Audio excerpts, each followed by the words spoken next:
sauf erreur, j'avais regardé pile avec le GPS, c'est juste là, quoi. D'accord. Donc on va faire la belle photo du magnifique point de Reclose. C'est c'est vraiment l'identité du village parce que tout le monde le connaît et c'est comme ça qu'on indique son chemin en général.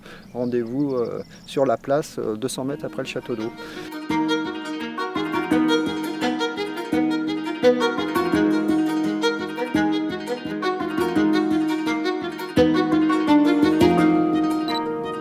Là ça m'a l'air pas mal du tout. Ben, c'était aussi simple que ça. Donc je vais en faire une deuxième.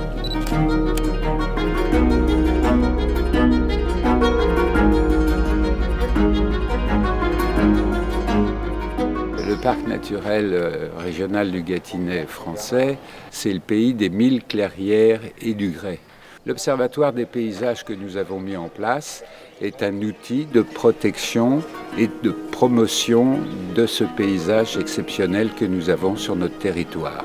Ça fait le même effet que vous avez une famille avec des enfants et puis finalement vous les voyez pas visuellement grandir. Et puis quand vous prenez votre album de photos, vous vous rendez compte, mince, il a changé depuis qu'il est né maintenant qu'il a 25 ans.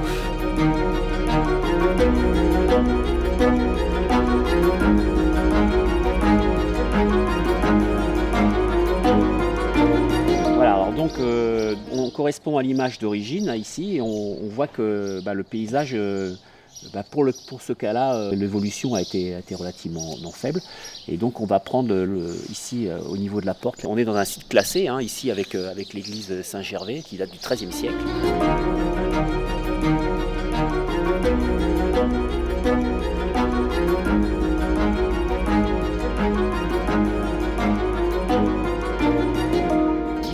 Donc là, on a des photos qui remontent à 2015, c'est ça? Les premières sont de 2003. 2003, oui. L'objectif de l'Observatoire photographique des paysages, c'est de pouvoir vraiment préserver cette identité des 1000 clairières et du grès. Mais l'objectif, c'est pas nécessairement de figer les paysages, mais bel et bien de les accompagner vers une évolution choisie et non subie. L'intérêt, c'est que l'ensemble des communes, 70 communes du parc, prennent des photos qui s'insèrent dans des entités paysagères.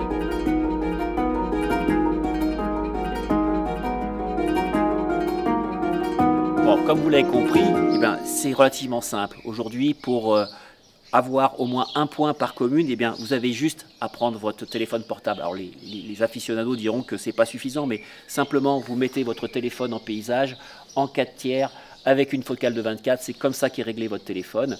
Vous vous promenez une fois par an sur les points qui sont marqués, soit avec des bornes, soit avec des clous. Vous prenez les photos et vous envoyez vos photos de bonne qualité au parc naturel régional du Gâtinais français. On a aujourd'hui une carte interactive qui permet très facilement avec son téléphone, donc on a juste à ouvrir son téléphone, aller sur le site du parc et puis on a une carte et on a donc Perth en Gâtinais. Et si on zoome sur cette entité paysagère de la plaine de Bière, et vous voyez, on le fait en direct et on obtient les photos, les différentes photos depuis 2003 de cet endroit. L'objectif donc de l'observatoire, c'est aussi de prendre conscience de la fragilité de nos paysages et puis forcément de l'enregistrer, c'est aussi pouvoir veiller, transmettre ces paysages aux futures générations. C'est aussi une manière de responsabiliser chaque acteur, les élus mais aussi les habitants, sur la préservation de cette identité. Donc quand on rénove son portail, quand on repeint ses volets, etc., on a un rôle à jouer dans la préservation de cette identité-là. L'observatoire photographique, c'est donc un outil qui permet de faire comprendre que le paysage, c'est tout ce qui nous entoure, c'est toutes les actions qu'on peut mener sur celui-ci et qu'on est tous, du coup, acteurs de ce paysage.